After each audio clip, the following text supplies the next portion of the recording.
ಎಲ್ಲರೂ ಚೆನ್ನಾಗಿದ್ದೀರಾ ಅಂತ ಅನ್ಕೋತೀನಿ. ಸೊ ನಾನು ಕೂಡ ತುಂಬಾ ಚೆನ್ನಾಗಿದ್ದೀನಿ. ಇವತ್ತಿನ ಬ್ಲಾಗ್ ಏನಪ್ಪ ಅಂತಂದರೆ, ಇವತ್ತು ಶುಕ್ರವಾರ ಆಗಿದೆ. ಸೊ ಮಗಳನ್ನ ಯಾವ ರೀತಿ ರೆಡಿ ಮಾಡಿ ಸ್ಕೂಲಿಗೆ ಕಳಿಸ್ತೀನಿ, ಅವಳು ಹೇಳೋದಕ್ಕೆಲ್ಲ ಯಾವ ರೀತಿ ತಲೆ ಅಲ್ಲಾಡಿಸಿ ಸ್ಕೂಲಿಗೆ ಕಳಿಸ್ತೀನಿ, ಹಾಗೆ ಸ್ವಲ್ಪ ಮನೆ ಕೆಲಸ ಇತ್ತು ಅಂತ ಹೇಳಿದ್ನಲ್ಲ, ಅದೆಲ್ಲ ಮುಗಿಸ್ಕೋತೀನಿ. ಸೊ ಇದಾಗಿರುತ್ತೆ ಇವತ್ತಿನ ಬ್ಲಾಗ್. ಅಷ್ಟೇ, ಏನೂ ಇಲ್ಲ. ಮನೆಯಲ್ಲಿ ಸ್ವಲ್ಪ ನೀರು ಅಂದರೆ ಸಂಪಲ್ ನೀರು ಖಾಲಿ ಆಗಿತ್ತು. ಒಂದು ಪೈಪು 3 ಮನೆಗೆ ಸಾಲಲ್ಲ ನಮಗೆ ಸ್ವಲ್ಪ ನೀರು. ಆದ್ದರಿಂದ ನೀರು ಖಾಲಿಯಾಗಿತ್ತು. ಸ್ನಾನ ಮಾಡ್ಸೋಕ್ಕಾಗಲಿಲ್ಲ ಇವತ್ತು ಅಮ್ಮಗೆ. ಅದಕ್ಕೋಸ್ಕರ ಬಿಸಿ ನೀರು ಕಾಯಿಸಿ ಮುಖ ತೊಳೆದು ಕಳ್ಸೋಣ ಅಂತಂದ್ಬಿಟ್ಟು ನೀರು ಕಾಯಿಸ್ಕೊತಾ ಇದ್ದೀನಿ. ಕಾಯಿಸಿಟ್ಟಿದ್ದೀನಿ, ಇದೆಲ್ಲ ರೆಡಿ ಮಾಡಿದ್ದೀನಿ. ಅವಳಿಗೆ ಹಲ್ಲುಜ್ಜು ಅಂತ ಬ್ರಷ್ ಕೊಟ್ಟು ನಾನು ಸೋಪ್ ತೊಗೊಂಬರ್ದಾಗದಕ್ಕೆ ಅಂತ ಔಟ್ ಸೈಡ್ ಹೋದೆ. ನಾನು ಬರೋದು ನೋಡಿ ಬಾಯಿಗೆ ಬ್ರಷ್ ಇಟ್ಕೊಂಡಿದ್ದಾಳೆ. ಸೊ ಎಷ್ಟು ಬೇಗ ಅವಳಿಗೆ ಕೊಟ್ಟರು ಹಲ್ಲುಜ್ಜು ಅಂತ ಅಂದ್ಬಿಟ್ಟು ನಾನು ಉಜ್ಜದೆ, ಅವಳಿಗೆ ಸ್ನಾನ ಮಾಡಿಸಲ್ಲ. ಯಾಕಂದರೆ ಅವರು ಎಷ್ಟು ಮಾತ್ರ ಉಜ್ಜುತ್ತಾರೆ ಅಂದ್ಬಿಟ್ಟು ನಾನೇ ಉಜ್ಜಿ ಸ್ನಾನ ಮಾಡಿಸ್ಕೊತೀನಿ. ಸೊ ಏನಿಲ್ಲ, ಟಿಫನ್ ಬಂದು ಇವತ್ತು ಒಂಚೂರು ರೈಸ್ ಇತ್ತು. ಆ ರೈಸ್ಗೆ ಚಿತ್ರಾನ್ನದ ಗೊಜ್ಜು ಮಾಡ್ಕೊಬಿಡೋಣ. ನಿಂಬೆಹಣ್ಣು ಚಿತ್ರಾನ್ನಕ್ಕಿಂತ ಟೊಮೊಟೊ ಹಣ್ಣು ಹಾಕಿ ಮಾಡ್ತೀವಲ್ಲ ಚಿತ್ರಾನ್ನ, ಅದು ಇಷ್ಟ. ಮನೆಯಲ್ಲೂ ಅಷ್ಟೇ ಇಷ್ಟಪಟ್ಟು ತಿಂತಾರೆ. ಅದಕ್ಕೋಸ್ಕರ ನಿಂಬೆಹಣ್ಣು ಇತ್ತು, ಆದ್ರೂ ಬೇಡ ಟೊಮೊಟೊ ಚಿತ್ರಾನ್ನನೇ ಮಾಡ್ಕೊಳ್ಳೋಣ ಅಂದ್ಬಿಟ್ಟು ಮಾಡಿಕೊಂಡೆ. ಅವಳಿಗೂ ಸ್ವಲ್ಪ ಮಾಡಿಕೊಂಡು ತಿನ್ನಿಸ್ಕೊಂಡು ಅವಳನ್ನ ರೆಡಿ ಮಾಡಿಸ್ಕೊಂಡು ಇವತ್ತು ಸ್ಕೂಲಿಗೆ ಕಳಿಸ್ಬೇಕು. ಅಂದರೆ ಚೆನ್ನಾಗಿ ಅಡ್ಜಸ್ಟ್ ಆಗ್ತಾ ಇದ್ದಾಳೆ. ನಾವು ಸುಮ್ಮನೆ ಹೋಗಲ್ಲ, ಸ್ಕೂಲ್ಗೆ ಹೋಗಲ್ಲ, ಹಠ ಮಾಡ್ತಾಳೆ ಅಂತ ಅಂದ್ಕೊಂಡು ಇಷ್ಟು ದಿನ ಮನೆಯಲ್ಲೇ ಇಟ್ಕೊಂಡೆ, ವೇಸ್ಟು ಅಂತ ಅಂದ್ಕೊಂಡೆ. ನಿಜವಾಗ್ಲೂ ಹಠ ಏನು ಮಾಡ್ತಾಯಿಲ್ಲ. ಇವಾಗ ಆರಾಮ್ಸೆ ಹೋಗ್ತಾ ಇದ್ದಾಳೆ. ಬೆಳಗ್ಗೆ ಇವತ್ತು ನಮ್ಮ ಮನೆಯವ್ರು ಕರ್ಕೊಂಡೋದ್ರು, ಮನೇಲೇ ಇದ್ದರು, ಅವ್ರಿಗೆ ಕರ್ಕೊಂಡೋದ್ರು. ಸೊ ಅವ್ರಿಗೆ ಪಾಪ ಬಾಯ್ ನಾನು ಹೋಗ್ತೀನಿ ಹೋಗು ಅಂತ ಹೇಳ್ಬಿಟ್ಟು ಹೋಗ್ತಾ ಇದ್ಲಂತೆ. ಖುಷಿ ಆಯಿತು ಅದು ಕೇಳಿ. ಅಂದರೆ ಅವಳ ಜೊತೆ ನಾನು ಮಮ್ಮಿ ನೀನು ಬಾ ಅಂತ ಹಠ ಮಾಡ್ತಾಳೆ. ನಾನು ಹೋದರೆ ಒಂದು 1 ಅವರ್ ನಾನು ಬರೋದಕ್ಕಾಗಲ್ಲ. ಯಾಕಂತಂದರೆ ಗಲಾಟೆ ಮಾಡ್ತಾಳೆ ನನ್ನ ಹತ್ರ. ನಮ್ಮ ಮನೆಯವ್ರ ಹತ್ರ ಏನೋ ಗಲಾಟೆ ಮಾಡಿದೆ, ಪಪ್ಪ ನೀನು ಹೋಗು ಪಪ್ಪ ನಾನು ಹೋಗ್ತೀನಿ ಅಂತಂದ್ಬಿಟ್ಟು ಹೇಳ್ಬಿಟ್ಟು ಹೋದ್ಲಂತೆ. ಹೇಳ್ಬೇಕು ಅಂದರೆ ಅವಳಿಗೆ ಅವ್ರ ಅಪ್ಪಗೆ ಅಟ್ಯಾಚ್ಮೆಂಟ್ ಜಾಸ್ತಿ ನನಗಿಂತನೂ. ಸೊ ನಾನು ಎಷ್ಟು ಹೊಡೆದ್ರು ಎಷ್ಟು ಬೈದ್ರೂ ಪಾಪ ನನ್ನನ್ನು ಅವಳೊಂದಿಷ್ಟು ಸಹ ಬಿಟ್ಕೊಡಲ್ಲ. ಇದೇ ಇರಬೇಕೇನೋ ತಾಯಿ ಮಗಳ ಬಾಂಧವ್ಯ. ಅಂದರೆ ನಾನು ತೋರಿಸ್ಕೊಳ್ಳೋದಕ್ಕೆ ಹೋಗಲ್ಲ ಅಷ್ಟೇ ನಾನು. ಬಟ್ ಅವಳು ನಾನಿದ್ದರೆ ಹತ್ಕೊಂಡು ಗಲಾಟೆ ಮಾಡ್ತಾಳೆ, ಮಮ್ಮಿ ನಾನು ಬರ್ತೀನಿ ಅಂತ. ಅದೇ ಅವರಪ್ಪ ಹತ್ರ ಬೇಡ ಹೋಗಿ ಪಪ್ಪ ನಾನು ಇರ್ತೀನಿ ಅಂತ ಹೇಳ್ಬಿಟ್ಟು ಕಳಿಸ್ಕೊಟ್ಲಂತೆ. ಸೊ ಏನೋ ಒಂಥರ ಅನ್ನಿಸ್ತು ನನಗೆ. ನೋಡು, ಎಷ್ಟೇ ಹೊಡೆದ್ರೂ ಪ್ರೀತಿ ಅನ್ನೋದು ಎಲ್ಲೋಗುತ್ತೆ ಹೇಳಿ, ಎಲ್ಲೂ ಹೋಗಲ್ಲ.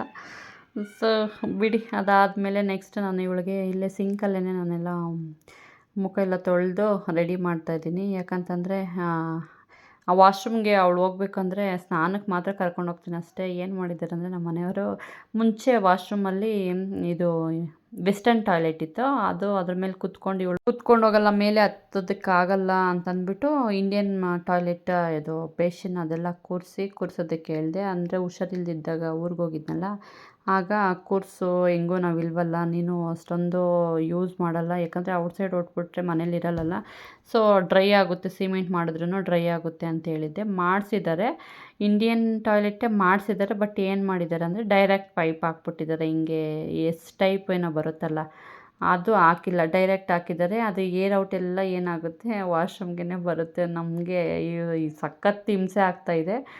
ಮತ್ತೆ ಹೇಳಿದ್ರೆ ಬೈಸ್ಕೊಬೇಕೇನೋ. ಅದೇನೋ ಹೇಳ್ತಾರೆ ನೋಡಿ, ಏನೋ ಮಾಡೋ ಅಂದರೆ ಅದು ಇನ್ನೇನೋ ಮಾಡಿದ್ರಂತೆ, ಹಂಗಾಯಿತು. ಇವಾಗ ನನಗಂತೂ ಮುಂಚೆ ಇದ್ದಿದ್ದೇ ಬೆಸ್ಟು ಅನ್ನಿಸ್ತಾ ಇದೆ. ಅದು ಏನಕ್ಕಾದರೂ ನಾನು ತೆಗೆಸ್ಬಿಟ್ನೋ ಅಂತ ಅನ್ನಿಸ್ತಾ ಇದೆ. ಇವಾಗ ಅಷ್ಟೊಂದು ಹಿಂಸೆ ಆಗ್ಬಿಟ್ಟಿದೆ ಅದು. ಏನು ಮಾಡೋದು, ಮತ್ತೆ ಆಗಲ್ಲ, ನೋಡ್ತೀನಿ. ಆಗಿಲ್ಲ ನಾನೇ ಹೊಡೆದಾಕಿದ್ರು ಹೇಳೋದಕ್ಕಾಗಲ್ಲ, ಹೊಡೆದಾಕ್ತೀನಿ. ಅಂದರೆ ಆಗ್ತಾಯಿಲ್ಲ. ಅವಳು ಹೋಗಿದ್ದಾಳೆ ಅಂದರೆ ಸ್ಮೆಲ್ಗೆ ಏರ್ ಔಟ್ ಅಂದರೆ ಯಾರಿಂದ ಆಗುತ್ತೆ. ಸೊ ಅವಳು ಊಟ ಏನಾದರೂ ಮಾಡಿ ಏನಾದರೂ ಕರ್ಕೊಂಡೋದ್ರೆ ವಾಮಿಟೇ ಮಾಡಿಬಿಡ್ತಾಳೆ ಅವಳು. ನಮ್ಮಿಂದನೇ ಆಗಲ್ಲ, ಇನ್ನು ಆ ಮಕ್ಳಿನ ಹೆಂಗೆ ನೋಡಬೇಕು. ಮುಂದೊಂದು ದಿನ ಏನಾದರೂ ಜಾಸ್ತಿ ಹಿಂಸೆ ಆಯಿತು ಅಂತಂದರೆ ನಾನೇ ಏನು ಮಾಡ್ತೀನೋ ಗೊತ್ತಿಲ್ಲ. ಹೇಳ್ತಾ ಇದ್ದೀನಿ, ಅದು ಸ್ವಲ್ಪ ಚೇಂಜ್ ಮಾಡಿಸ್ರಿ ಅದು ಅಂತಂದ್ಬಿಟ್ಟು. ಅವರೇನೋ ತಲೆಗೇನೆ ಹಾಕ್ಕೊತಲ್ಲ, ಏನು ಸ್ವಲ್ಪ ದಿನಕ್ಕೆಲ್ಲ ಇರಲಿ ಬಿಡು ಅಂತ ಅಯ್ಯಪ್ಪ ಅಂತವ್ರೆ. ನೋಡಬೇಕು, ಸ್ವಲ್ಪ ದಿನ ಆದ್ರೂ ಇರೋಷ್ಟು ದಿನ ಚೆನ್ನಾಗಿರ್ಬೇಕಲ್ಲ, ಅದೊಂದು ಯೋಚನೆ ಮಾಡ್ತೀನಿ. ಸೊ ಅದಾದಮೇಲೆ ನೆಕ್ಸ್ಟ್ ಇವಳಿಗೆ ಮೇಕಪ್ ಮಾಡಲಿಕ್ಕೆ ಅಂತ ಅಂದ್ಬಿಟ್ಟು ಬಂದೆ. ಇದು ಡ್ರೆಸ್ ತೊಗೊಂಡು, ಅಂದರೆ ಈ ಥರ ವೆಸ್ಟರ್ನ್ ಅವಳು ಹಾಕೋದೇ ಇಲ್ಲ, ಎಲ್ಲ ಟ್ರೆಡಿಷ್ನಲ್ಲು. ಈ ಲಂಗ ಬ್ಲೌಸು, ಲಂಗ ಜಾಕೆಟು, ಮಿಡಿ ಆ ಥರನೇ ಸಖತ್ ಇಷ್ಟಪಡ್ತಾಳೆ. ಈ ಥರ ತಗೊಂಡು ಒಂದೆರಡು ಸಲ ಹಾಕಿದ್ದೀನಿ ನಾನು ಅಷ್ಟೇ. ಇದು ಮೂರನೇ ಸಲ ಹಾಕ್ತಾ ಇರೋದು ನಾನು. ತೆಗ್ದೆಲ್ಲ ಹಿಂದೆ ಹೊರ್ಟೋಗ್ಬಿಟ್ಟಿತ್ತು, ಕಬೋರ್ಡಲ್ಲಿ ಹಿಂದೆ ಹೋಗಿತ್ತಲ್ಲ, ಎಲ್ಲ ತೆಗ್ಕೊಂಡು ಮುಂದೆ ಹಾಕ್ಕೊಂಡು ಇವತ್ತು ಬೇಡ ಅಂತಂದ್ಲು. ಆ್ಯಕ್ಚುಲಿ ಹೇಳಬೇಕು ಅಂದರೆ ಈ ಡ್ರೆಸ್ಸೇ ಬೇಡ ಅಂದ್ಲು. ನಾನು ಬೈದು ಹಾಕ್ಕೊಂಡ್ರೆ ಹಾಕ್ಕೋ, ಇಲ್ಲಾಂದರೆ ಬೇಡ ಹಂಗೆ ಹೋಗು ಸ್ಕೂಲ್ಗೆ ಅಂತಂದ್ಬಿಟ್ಟು ಬೈದಿದ್ದಕ್ಕೆ ಅವಳು ಅದನ್ನೇ ಹಾಕ್ಕೊಂಡ್ಳು. ಮಮ್ಮಿ ಇದು ಚೆನ್ನಾಗೈತೆ, ಸೂಪರ್ ಮಮ್ಮಿ ಅಂತಂದ್ಬಿಟ್ಟು ನನ್ನ ದಾರಿಗೇ ಬಂದಳು. ಅದಾದಮೇಲೆ ನೆಕ್ಸ್ಟು ಅಂದರೆ ಏನು ಮಾಡಿದ್ಲು ಅಂದರೆ ಒಂದು ಬಿತ್ತು ಹೋದೆ, ಅದಕ್ಕೋಸ್ಕರ ಸೈಲೆಂಟಾಗಿದ್ದಾಳೆ. ರೆಡಿ ಮಾಡಿಸ್ಕೊಳ್ಳೋವಾಗ ಆಡೋದು ಜಾಸ್ತಿ, ಇದು ಕುಣಿಯೋದು ಆಡೋದು ಮಾಡೋಕ್ಕೋಗಿ ಕಣ್ಣಿಗೆ ತಗಲ್ತು, ನನಗೆ ಟಚ್ ಆಯಿತು. ಅದಕ್ಕೆ ಒಂದು ಬಿಟ್ಟಿದ್ದಕ್ಕೆ ಸೈಲೆಂಟಾಗಿ ನಿಂತ್ಕೊಂಡಿದ್ದಾಳೆ. ಇಲ್ಲಾಂದರೆ ಇಷ್ಟು ಸೈಲೆಂಟಾಗಿ ನಿಂತ್ಕೊಂಡು ಮಾಡಿಸ್ಕೊಳ್ಳೋ ಅಂಥವಳಲ್ಲ ಇವಳು. ಕೊಟ್ಟೆ ಒಂದು ಹೋದೆ, ಕೊಟ್ಟಿದ್ದಕ್ಕೆ ಸೈಲೆಂಟಾಗಿ ನಿಂತಿದ್ದಾಳೆ. ಕ್ರೀಮೆಲ್ಲ ಆಗೋಗಿತ್ತು ಅಂತಂದ್ಬಿಟ್ಟು ತೋರಿಸ್ತಾ ಇದ್ದೀನಿ ಅವಳಿಗೆ. ಈಗಮ್ಮ ಇಲ್ಲ ಕ್ರೀಮೆಲ್ಲ ಹಾಸಿಗೆಗೆಲ್ಲ ಒರೆಸಿದೆಯಲ್ಲ, ಈಗ ಕ್ರೀಮ್ ಇಲ್ಲ, ಏನು ಮಾಡೋದು ಅಂತಂದರೆ, ಪಪ್ಪಕ್ಕೆ ತತ್ತೈತೆ ಬಿಡು ಮಮ್ಮಿ, ಪಪ್ಪ ತತ್ತೈತೆ ಬಿಡು, ತೋಚು ಪಪ್ಪಕ್ಕೆ ತಗೊಂಬತ್ತೈತೆ ಅಂತ ಹೇಳ್ತಾ ಇದ್ಲು ಅವಳು. ಇನ್ನು ಏನು ಮಾಡೋದಕ್ಕೂ ಆಗಲ್ಲ, ಇಲ್ಲ ಖಾಲಿ ಮಾಡಿಬಿಟ್ಟಿದ್ದಾಳೆ ಅಂತಂದ್ಬಿಟ್ಟು ಅದೇ ಕಟ್ ಮಾಡಿ ಸ್ವಲ್ಪ ಹಾಕಿದೆ. ಕೋಲ್ಡ್ ಅನ್ನೋದೇ ಹೋಗಿಲ್ಲ ಇವಳಿಗೆ. ಕಾಫು ಈಗ ಸುಮ್ಮನೆ ಹಂಗೆ ಸ್ಟಾರ್ಟ್ ಆಗ್ತಾಯಿದೆ ಕಾಫು. ಯಾಕಂತಂದರೆ ಬಿಸ್ಕೆಟ್ ಇನ್ನು ಅವಳು ಸ್ನ್ಯಾಕ್ಸ್ಗೆ ಬಾಕ್ಸ್ಗೆ ಅಂತಂದ್ಬಿಟ್ಟು ಬಿಸ್ಕೆಟ್ ಹಾಕಿ ಕಳಿಸ್ತಾ ಇದ್ದೀನಿ. ಆ ಬಿಸ್ಕೆಟ್ ಸ್ವಲ್ಪ ಬಂಕ ಅಲ್ಲ, ಅದರಿಂದ ಅವಳಿಗೆ ಕಾಫ್ ಅನ್ನೋದು ಸ್ಟಾರ್ಟ್ ಆಗ್ತಾಯಿದೆ. ಸೊ ಅದಕ್ಕೋಸ್ಕರ ಲೈಟಾಗಿ ಕೋಲ್ಡ್ ಸಹ ಇತ್ತು. ಬಿಸಿನೀರು ಕೊಡ್ತಾಯಿದ್ದೆ. ಬಿಸಿನೀರು ನಾನಿದ್ದಾಗ ಬಿಸಿನೀರು ಕುಡಿತಾಳೆ, ಇಲ್ಲಾಂದರೆ ವಾಮ್ ವಾಟ್ರೇ ಕುಡಿದ್ಬಿಡ್ತಾಳೆ, ತಣ್ಣೀರೇ ಕುಡ್ಕೊಬಿಡ್ತಾಳೆ. ಅದಕ್ಕೋಸ್ಕರ ಇದರಿಂದ ಇಲ್ಲ ಇವಳಿಗೆ ಹೋಗಿ ಇಲ್ಲ ತಣ್ಣೀರೇ ಕುಡಿಸ್ಬಿಡೋಣ ಅಂದ್ಕೊಂಡೆ. ಬಟ್ ಮತ್ತೆ ಬಿಸಿನೀರು ಕೇಳ್ತಾ ಇದ್ದಾಳೆ. ಆ ಥರ ಆಗೋಗ್ಬಿಟ್ಟಿದೆ. ಅದರಿಂದ ಏರುಪೇರಾಗಿ ಬಿಸಿನೀರು ತಣ್ಣೀರು ಮಿಕ್ಸ್ ಆಗಿ ಅವಳು ಕೋಲ್ಡ್ ಅನ್ನೋದೇ ಹೋಗಲಿಲ್ಲ. ಲಾಸ್ಟಿಗೆಲ್ಲ ರೆಡಿ ಮಾಡಿದ್ದಾದಮೇಲೆ ಒಂದು ಬಿಟ್ಟನಲ್ಲ, ಅದೆಲ್ಲ ಕಾಂಪ್ರಮೈಸ್ ಆಗಿ ಲಾಸ್ಟಿಗೆ ತಪ್ಪಿಕೊಂಡು ಮುದ್ದಾಡಿ ಮುತ್ತಿಟ್ಟು ಅವಳು ಸ್ಕೂಲ್ಗೆ ಹೋಗ್ಬೇಕು ಅಂತ ಅಂದ್ಬಿಟ್ಟು ರೆಡಿ ಆದ್ಲು. ಅಮ್ಮ ಒಂದು ರೀಲ್ಸ್ ಮಾಡಮ್ಮ, ಜಾಸ್ತಿ ದಿವಸ ಆಯಿತು ರೀಲ್ಸ್ ಮಾಡಿ ಅಂತ ಹೇಳಿದ್ದಕ್ಕೆ ಅವಳಿಗೆ ಸ್ಕೂಲ್ಗೆ ಹೋಗೋಕ್ಕೆ ಮೂಡಿಲ್ಲ ಹೇಳ್ಬೇಕು ಅಂತಂದ್ರೆ. ಸರಿ ಮಮ್ಮಿ ಮಾಡ್ತೀನಿ ಅಂತಂದ್ಲು. ಯಾಕಂದರೆ ಸ್ಕೂಲ್ಗೆ ಹೋಗೋದು ತಪ್ತೈತಲ್ಲ ರೀಲ್ಸ್ ಮಾಡಿದ್ರೆ, ಆದ್ದರಿಂದ ಸರಿ ಮಮ್ಮಿ ಮಾಡ್ತೀನಿ ಅಂತಂದ್ಲು. ಹಾಗೆಯೇ ನಿಮಗೆಲ್ಲ ತೋರಿಸ್ತಾ ಇದ್ದಾಳೆ ನೋಡಿ. ಯಾಕಂದರೆ ನಿನ್ನೆ ಎಡಿಟ್ ಮಾಡಬೇಕಾದ್ರೆ ನಾನು ವಾಯ್ಸ್ ಓವರ್ ಕೊಡಬೇಕಾದ್ರೆ ನೋಡಿದ್ಲು ಅವಳು. ಹೊಸ ಬ್ಯಾಗ್ ತೊಗೊಂಬಂದೆ ಅಂತ ಹೇಳಿದ್ನಲ್ಲ, ಅದನ್ನು ನೋಡಿಬಿಟ್ಟು ಇವಾಗ ಇವಳು ತೋರಿಸ್ತಾ ಇದ್ದಾಳೆ ಹೊಸ ಬ್ಯಾಗು ಅಂತ ನೋಡಿ. ನಗ್ನಗ್ತಾ ಚೆನ್ನಾಗಿದ್ಲು ರೀಲ್ಸ್ ಮಾಡೋಂದಮೇಲೆ. ಸರಿ ನಡಿಯಮ್ಮ ಟೈಮ್ ಆಯಿತು ಸ್ಕೂಲ್ಗೆ ಹೋಗೋಕ್ಕೆ ಅಂತಂದ್ಬಿಟ್ಟು ಹೇಳಿದ್ದಕ್ಕೆ ಸ್ಟಾರ್ಟ್ ಮಾಡಿದ್ಲು ಅಳೋದು. ಏನು ಮಾಡಿದ್ರು ಪಾಪ ಕಳಿಸ್ಕೊಟ್ಟೆ. ಇನ್ನೇನು ಮಾಡೋದು, ಸುಮ್ಮನೆ ಮನೇಲಿ ಇಟ್ಕೊಂಡ್ರೆ ಒದೆ ತಿಂತಾಳೆ ತೀಟೆ ಮಾಡೋದಕ್ಕೆ. ಅಲ್ಲಿಗಾದ್ರೂ ಹೋಗಿ ಸ್ವಲ್ಪ ಮಕ್ಕಳ ಜೊತೆ ಆಡ್ಕೊಂಡಿದ್ಲಿ ಅಂತಂದ್ಬಿಟ್ಟು ಒಂದು ಕಾರಣಕ್ಕೋಸ್ಕರ ಬಲವಂತ ಮಾಡಿ ಕಳಿಸ್ತೀನಿ ಅಷ್ಟೇ. ಸುಮ್ಮನೆ ಮನೇಲಿದ್ದರೆ ತೀಟೆ ಮಾಡ್ತಾಳೆ, ಹೊಡಿತೀನಿ. ಒಬ್ಬಳು ಬೇರೆ ಟಿ ವಿ ನೋಡೋದು ಇಷ್ಟು ಅಂತ ಟಿ ವಿ ತೋರಿಸೋದು ಹೇಳಿ. ಅಲ್ಲಾದರೂ ಹೋದರೆ ಮಕ್ಕಳ ಜೊತೆ ಸ್ವಲ್ಪ ಮಿಂಗಲ್ ಆತಾಳೆ ಅಂತಂದ್ಬಿಟ್ಟು ಅದೊಂದು ಕಾರಣಕ್ಕೋಸ್ಕರ ಕಳಿಸ್ಕೊಟ್ಟೆ. ವಿಧಿ ಇಲ್ಲ, ಇನ್ನೇನು ಮಾಡೋದು. ನಾವಿರೋ ಸಿಚುವೇಷನಲ್ಲಿ ಔಟ್ಸೈಡೇ ಕಳಿಸಿ ಮಕ್ಕಳನ್ನ ಖುಷಿ ಪಡೋಣ ಅಂತಂದ್ಬಿಟ್ಟು ಸುಮ್ಮನೆ ಆಗ್ಬಿಟ್ಟೆ. ಅದಾದಮೇಲೆ ರಾಶಿ ಬಟ್ಟೆ ನೋಡಿ ಭಯ ಆಗೋಯ್ತು ನನಗೆ. ಭಯಪಟ್ಟರೂ ವಿಧಿ ಇಲ್ಲ, ಏನು ಮಾಡೋದು. ಎಲ್ಲ ಕ್ಲೀನ್ ಮಾಡ್ಕೊಳ್ಳೇಬೇಕಲ್ಲ. 4 ದಿವಸ ಆಗಿದೆ. ದಿವಾನ್ ಬಾಕ್ಸ್ ಎಲ್ಲ ಓಪನ್ ಮಾಡಿ ಕ್ಲೀನ್ ಮಾಡಿ 4 ದಿವಸ ಆಯಿತು. ಮಡಚಿಟ್ಕೊಬಿಡೋಣ. ಇನ್ನು ಆ ರೂಮೆಲ್ಲ ಗಲೀಜಾಗ್ಬಿಟ್ಟಿದೆ ಎಷ್ಟು ಅಂತ. ಅದು ಬೇರೆ ಮೇಯ್ನ್ ಬಟ್ಟೆ ಸಿಗ್ತಿಲ್ಲ ಕೈಗೆ ನನಗೆ. ಅವಳಿಗೆ ಸ್ಕೂಲ್ಗೆ ಕಳ್ಸೋಕ್ಕೆ ಬಟ್ಟೆ ಸಿಗ್ತಾಯಿಲ್ಲ. ಹುಡುಕಿ ಸಾಕಾಯ್ತು. ಅದಕ್ಕೋಸ್ಕರ ಎಲ್ಲ ಜೋಡಿಸ್ಕೊಬಿಡೋಣ ಅಂತಂದ್ಬಿಟ್ಟು ಇವತ್ತೆಲ್ಲ ಚಾಪೆ ಹಾಕ್ಕೊಂಡು ಈಚೆ ಹಾಕ್ಕೊಂಡಿದ್ದೀನಿ. ಇದು ಫ್ರಾಕ್ ಅಮ್ಮ ಬರ್ಡೇಗೆ ಅಂತ ತೊಗೊಂಡಿದ್ದು ಫ್ರಾಕು. ಇದು ಅವಳ ಸೆಲೆಕ್ಷನ್ನೇ ಹೇಳ್ಬೇಕು ಅಂದರೆ. ನನಗೆ ಕಲರು ಲೈಟ್ ಕಲರ್ ಆಗೋಯ್ತು. ಇನ್ನು ಸ್ವಲ್ಪ ಡಾರ್ಕ್ ಕಲರ್ ನೋಡೋಣ, ಬೇರೆ ಕಲರ್ ತೋರಿಸಿ ಅಂದರೆ ಅವಳು ಇದೇ ಇಷ್ಟಪಟ್ಬಿಟ್ಲು. ಅಂದರೆ ಆವಣ್ಣ ಇಟ್ಕೊಂಡು ಅಣ್ಣ ಇಷ್ಟು ದೊಡ್ಡದು ಬೇಡ ನನಗೆ ಅಂತಂದರೆ, ಅಕ್ಕ ಇಲ್ಲ ಇರಿ ನೋಡೋಣ ಇದೆ ಅಂತಂದ್ಬಿಟ್ಟು ಚೆಕ್ ಮಾಡೋಕ್ಕೆ ಅಂತ ಹಾಕಿದ್ಲು. ಅದು ಅವಳು ಅಲ್ಲೇ ಫಿಕ್ಸ್ ಆಗಿಬಿಟ್ಲು, ನಂಗೆ ಇದೇ ಬೇಕು ಅಂತಂದ್ಬಿಟ್ಟು. ಇನ್ನೇನು ಮಾಡೋದು ಅಂತ ಅದನ್ನೇ ತೊಗೊಂಬಂದೆ. ಹಾಗೆ ಇಲ್ಲೆಲ್ಲ ಬಟ್ಟೆ ಎಲ್ಲ ಮಡಚಿಟ್ಕೊಂಡು, ಇದು ದಿವಾನ್ ಮತ್ತು ಮಂಚದ್ದು ಎರಡದ್ದು ಬಟ್ಟೆ ಇಷ್ಟು ಇದ್ಕೊಂಡ್ರು ನಾನು ರಿಪೀಟ್ ಒಂದರಿಂದ ಒಂದು ಕೈಗೆ ಯಾವ ಸಿಕ್ಕಿದ್ರೆ ಅದೇ ಹಾಕ್ತಾಯಿರ್ತೀನಿ. ಅದೇ ಇದೆ ಅಂತಲ್ಲ, ಬಟ್ಟೆಗಳು ಅಷ್ಟೇ, ನೈಟಿ ಆಗಿರ್ಬೋದು, ಡ್ರೆಸ್ ಆಗಿರ್ಬೋದು, ಕೈಗೆ ಸಿಕ್ಕಿದ್ದು ಹಾಕ್ಕೋತೀನಿ ರಿಪೀಟೆಡ್. ಎಷ್ಟೇ ಇದ್ರೂ ತೆಗೆದು ಹಾಕ್ಕೊಳ್ಳೋ ಅಷ್ಟು ಕೈಗೆ ಸಿಕ್ಕಿದ್ದು ಅರ್ಜೆಂಟ್ ಅಂದರೆ ಅರ್ಜೆಂಟು. ಕೈಗೆ ಯಾವ ಸಿಕ್ಕಿದ್ರೆ ಅದು ಹಾಕೋದು, ಹೋಗ್ತಾ ಇರೋದು, ಬರ್ತಾ ಇರೋದು, ಕ್ಲೀನ್ ಮಾಡ್ಕೋತಾ ಇರೋದು, ಆ ಥರ ಆಗೋಗ್ಬಿಟ್ಟಿದೆ.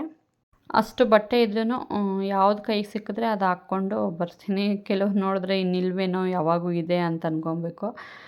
ಅಂದ್ಕೊಂಡ್ಲಿ ಅಂತ ನನ್ನ ಕೆಲಸ ನಾನು ಮಾಡ್ಕೊಂಡು ಹೋಗ್ತಾ ಇರ್ತೀನಿ.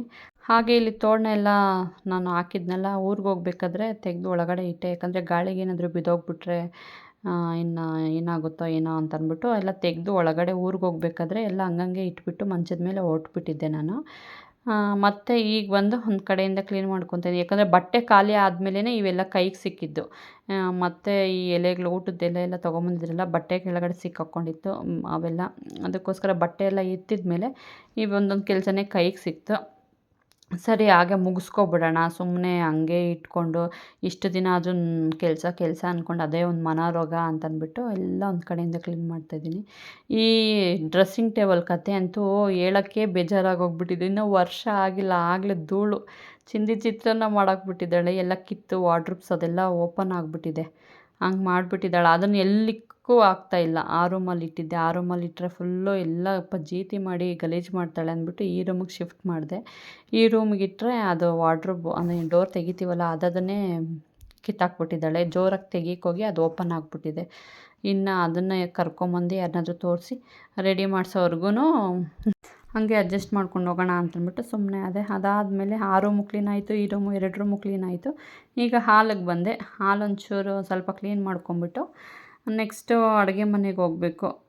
ಅಂದರೆ ನೀರು ಖಾಲಿ ಆಗಿತ್ತು ಅಂತ ಹೇಳಿದ್ನಲ್ಲ, ಪಾತ್ರೆ ಒಂಚೂರು ಇತ್ತು, ಪಾತ್ರೆ ತೊಳ್ಕೊಂಬಿಟ್ಟಿದ್ದರೆ ಕೆಲಸ ಎಲ್ಲ ಮುಗ್ದಂಗೆ. ಅದು ಬೇರೆ ಇವತ್ತು ಮನೆ ಒರೆಸ್ಕೋಬೇಕು, ಈಚೆ ಎಲ್ಲ ವರಂಡ ಎಲ್ಲ ತೊಳ್ಕೊಬೇಕು. ಆದ್ದರಿಂದ ನೀರು ಹೆಂಗೋ ಸದ್ಯ ನನ್ನ ಪುಣ್ಯಕ್ಕೆ ಅಮ್ಮ ಹೋಗೋ ಟೈಮ್ಗೆ ನೀರು ಬಿಟ್ಟರು. ಹಂಗೆ ನೋಡಿ 2 ಗಂಟೆ ಆಗಿದೆ. ಕೆಲಸಗಳ ಮಧ್ಯೆ ನಾನು ಊಟ ಮಾಡೋದೇ ಮರ್ತೋಗ್ಬಿಟ್ಟಿದ್ದೀನಿ ನಿಜವಾಗ್ಲೂ. ಆಗ 2 ಗಂಟೆಲಿ ಹಾಕ್ಕೊಂಡು ಊಟ ಮಾಡಿಕೊಂಡು ಹಂಗೆ ಕೂರಲಿಲ್ಲ. ಇನ್ನು ಅಮ್ಮ ಬರ್ತಾಳೆ, ಅವಳು ಬರೋದ್ರೊಳಗಡೆ ಹೋಗಿ ಕರ್ಕೊಬರಬೇಕು ಅಂತಂದ್ಬಿಟ್ಟು ಪಟ ಅಂತ ಕೆಲಸ ಮುಗಿಸ್ಕೊಂಡೆ. 3:30 ಎಲ್ಲ ಕೆಲಸ ಮುಗೀತು. ಈಚೆ ಎಲ್ಲ ತೊಳ್ಕೊಂಡು ಒಳಗೆಲ್ಲ ಕ್ಲೀನ್ ಮಾಡಿಕೊಂಡು ಕೆಲಸ ಮುಗಿಸ್ಕೊಂಡೆ. ಅಷ್ಟೊತ್ತಿಗೆ ನಮ್ಮ ಮನೆಯವರು ಮಗಳನ್ನ ಕರ್ಕೊಂಬಂದರು. ಅದಾದಮೇಲೆ ನೆಕ್ಸ್ಟ್ ಸ್ನಾನ ಮಾಡಿಕೊಂಡು ಪೂಜೆ ಮಾಡೋಣ ಅಂತ ವೆಯ್ಟಿಂಗಲ್ಲಿದ್ದೆ. ಅಷ್ಟೊತ್ತಿಗೆ ಸ್ನಾನ ಮುಗಿಸ್ಕೊಂಡು ಬಂದು ಪೂಜೆ ಎಲ್ಲ ಮಾಡಿದೆ. ಹಂಗೆ ಚಿಕನ್ ತೊಗೊಂಬಂದರು. ಹೇಳ್ದೆ ಕೇಳಿದೆ, ಇನ್ನೇನು ಮಾಡೋದು, ಇನ್ನು ತೊಗೊಂಡೋಗೋ ಅನ್ನೋದಕ್ಕೂ ಆಗೋಲ್ಲ. ಹೆಂಗಿದ್ರು ಸಾಂಬಾರು ಮಾಡಲೇಬೇಕಿತ್ತು ಸಂಜೆಗೆ. ಇನ್ನೇನು ಮಾಡೋದು ಅಂದ್ಬಿಟ್ಟು ಪೂಜೆ ಎಲ್ಲ ಮಾಡಿದ್ನಲ್ಲ, ಒಂದು ಸ್ವಲ್ಪ ಹೊತ್ತು ಸಂಜೆವರೆಗೂ ನಾನು ಚಿಕನ್ ಕೆಲಸಕ್ಕೆ ಹೋಗಲಿಲ್ಲ. ಚಿಕನ್ ಎತ್ತಿ ಫ್ರಿಜ್ಜಲ್ಲಿ ಇಟ್ಬಿಟ್ಟು ಸ್ವಲ್ಪ ಹೊತ್ತಿದ್ದು ಸಂಜೆ ಬಾಗಿಲಾಕಿ, ದೇವ್ರ ಮನೆ ಬಾಗಿಲಾಕಿ ಮತ್ತೆ ಚಿಕನ್ಗೆಲ್ಲ ರೆಡಿ ಮಾಡಿಕೊಂಡು ಅದು ಸಹ ಸಾಂಬಾರು ಮಾಡಿ ಮುದ್ದೆ ಮಾಡಿಕೊಂಡು ಅದು ರೆಡಿ ಮಾಡಿಕೊಂಡೆ. ಅದಾದಮೇಲೆ ಇಲ್ಲಿ ಅಡುಗೆ ಮನೆಗೆ ಬಂದು ನಾನು ಯಾವಾಗ ಈ ರೀತಿ ಚೆಕ್ ಮಾಡೋದು ಸ್ಟವ್ನ ನೀಟಾಗಿ ಒರೆಸ್ಕೊಂಡಿದ್ದೀನಾ ಇಲ್ವಾ ಅಂತಂದ್ಬಿಟ್ಟು ಆ ಕಡೆಯಿಂದ ಈ ಕಡೆಗೆ, ಈ ಕಡೆಯಿಂದ ಆ ಕಡೆಗೆ ಚೆಕ್ ಮಾಡ್ಕೊಂಡು ಹೋಗೋದು ನೀಟಾಗಿದೆಯಾ ಇಲ್ವಾ ಅಂತಂದ್ಬಿಟ್ಟು. ಅದೊಂದು ಅಭ್ಯಾಸ ನನಗೆ. ಮಗಳು ಸ್ಕೂಲಿಂದ ಬಂದು ಸೈಕಲಲ್ಲಿ ಮನೆಯಲ್ಲೇ ಆಟ ಆಡ್ಕೊತಾ ಇದ್ದಾಳೆ. ಸೊ ಇದಾಗಿತ್ತು ಗೈಸ್ ಶುಕ್ರವಾರದ ವ್ಲಾಗ್ ಅಂತ ಹೇಳ್ತೀನಿ. ಸೊ ಈ ವ್ಲಾಗ್ ಇಲ್ಲಿಗೆ ಎಂಡ್ ಮಾಡ್ತಾಯಿದ್ದೀನಿ. ನೆಕ್ಸ್ಟ್ ವ್ಲಾಗಲ್ಲಿ ಸಿಗೋಣ. Okay, thank you for the watching.